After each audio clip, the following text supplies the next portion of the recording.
Thank you. Police in Oceanside, California make an unusual drug bust.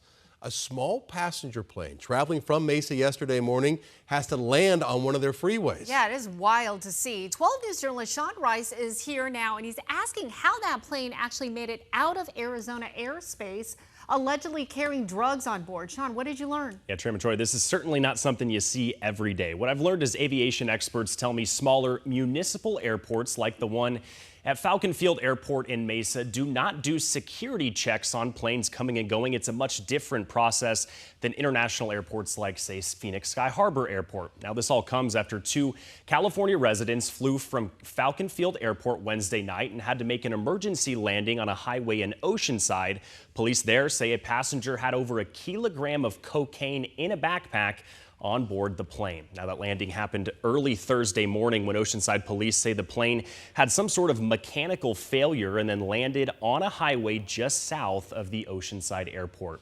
That plane was traveling with 21-year-old Gabriel Bright and 36-year-old Troy Smith. They were both on board, and it had flown in and out of Falcon Field Airport in Mesa hours before landing. Now, according to flight records, their plane came from Oceanside. It landed at Falcon Field Airport Wednesday evening just after 6:45 p.m.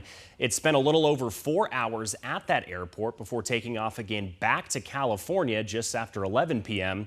Now, an aviation expert tells me flying across state lines with drugs aboard is actually quite similar to doing it with a car.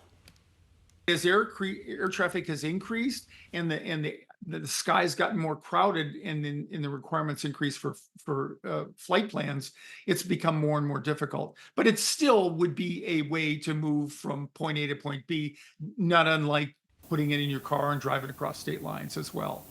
Now, today, 12 News reached out to the city of Mesa. They own and operate Falcon Field Airport. We wanted to understand if this plane was screened or checked before landing and then taking off.